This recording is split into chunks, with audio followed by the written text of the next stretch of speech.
Strategy पे बात करें, कल बहुत बड़ा दिन है। मुझे एतजाज साहब मुख्तसरन फरमा दीजिए, वोट ऑफ नो कॉन्फिडेंस लाएंगे कैसे?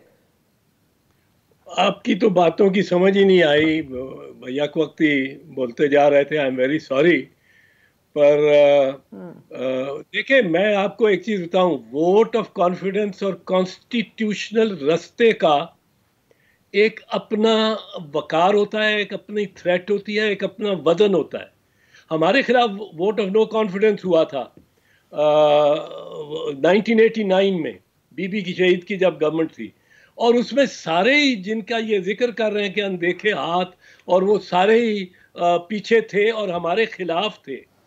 और हमने बड़े मतलब तरद्दुद से we were a government responsive to our MNAs and our people.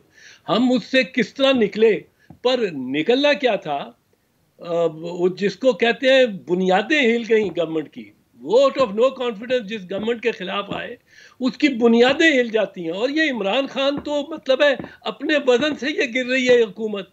इनके खिलाफ तो करना ही कुछ नहीं चाहिए। मैं आपको एक चीज बताऊं, इमरान खान को अगर हमने निकाला ना कबल अज वक्त, या कोई इस किस्म की साजिश या इस चीज पे यलगार से, वो और दूसरा इमरान खान, एक और इमरान खान होगा जो हमें कन्फ्रंट करेगा। और इलेक्शंस में वो उसका नारा ये होगा, इन्होंने मुझे निकाला क्यों। ये नहीं कि क्यों निकाला, वो बताएगा मैं ये क्यों निकाला। और वो अपने इसी नारे पे कि करप्शन बचाना चाहते थे।